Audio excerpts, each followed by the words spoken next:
Welcome back. Today we do a really quick one on the Astrotec G1 or GX100. So here it is up close. This one is actually very, very small. It's I would like to say it's more comfortable than it is, but yeah, I don't know. There's something about the shape of it didn't really fit as well as it actually looks. For a tiny set, it didn't quite feel as, maybe it's the shape of it because it's sort of more rectangular. I don't know what didn't quite fit my ear, but it's okay. It's tiny. I'll give it that.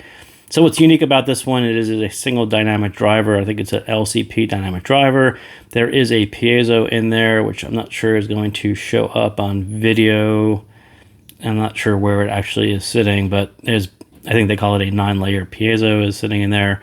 So that's kind of cool. We kind of see it right there. Dynamic and piezo driver, hybrid set, GX100. The cable was actually more interesting to me than the set because it feels almost rough. I'm not sure what kind of coating they put on it. It actually looks pretty cool, but when you feel it, you're like, well, I'm not sure what they did to it. It has a weird coating on it, almost like unpolished, or I don't know. It's kind of scratchy. I thought that was more interesting than the actual sound of this, and it does come with a pouch.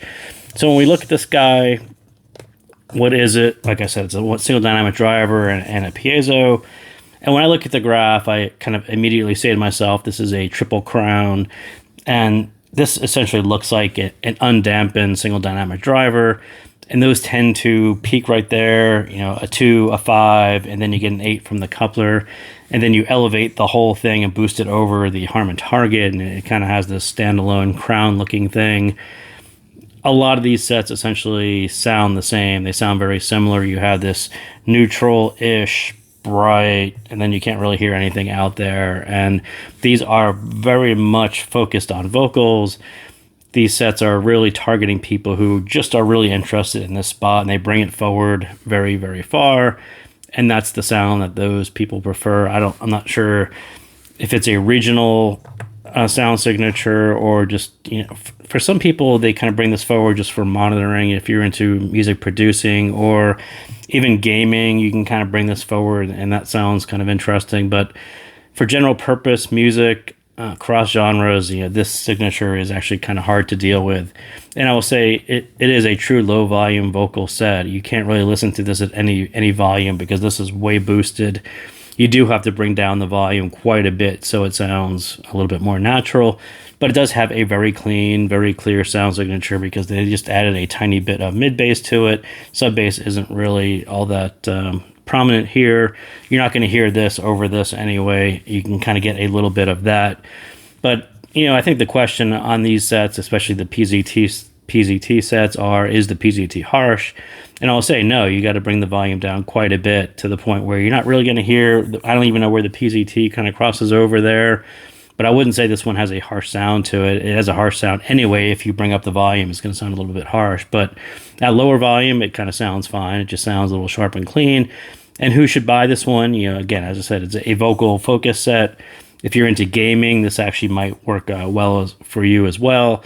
And I would say it's just sharper than most single dynamic drivers because of how far they boosted this and how far they kind of brought this down to a neutral style bass shelf.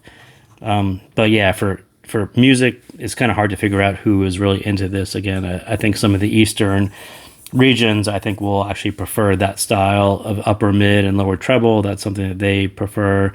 For Western style music, it doesn't really have a great match to it. But bass, again, there is some sub bass here. You're not really going to hear it all much, but there's kind of more mid bass, and that does give you kind of a little bit of a little thump to it. But it's definitely not for bass-lit genres. And in the mids, most of the set is right in the mids. This is essentially the whole sound signature. It's basically right there.